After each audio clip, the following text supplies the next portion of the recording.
今日は日本のファックスについてお話ししていきましょう。日本語を楽しみながら勉強してください。ファックスは送信元の画像をデータに変換して電話回線を通じて送り、送信先で紙に印刷することができる機械です。1990年代までは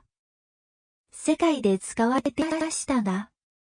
インターネットの普及とともにだんだん使われなくなってきました。しかし、日本では未だにファックスは現役です。特に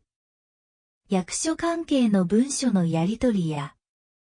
マスコミ関係の通知や連絡などにファックスを使うことが少なくありません。日本で今もファックスが使われている理由としては、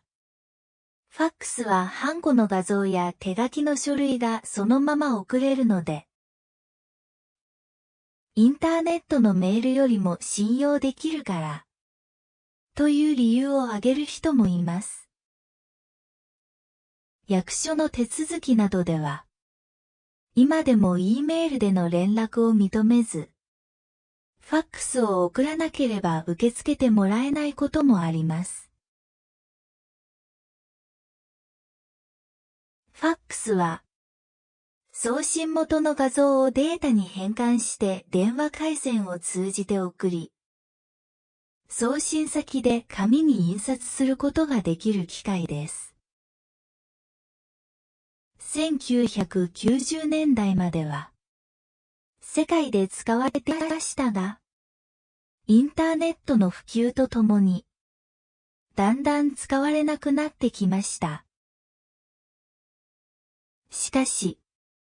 日本では未だにファックスは現役です。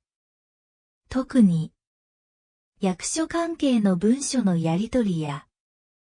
マスコミ関係の通知や連絡などにファックスを使うことが少なくありません。日本で今もファックスが使われている理由としては、ファックスはハンコの画像や手書きの書類がそのまま送れるので、インターネットのメールよりも信用できるから、という理由を挙げる人もいます。役所の手続きなどでは、今でも E メールでの連絡を認めず、ファックスを送らなければ受け付けてもらえないこともあります。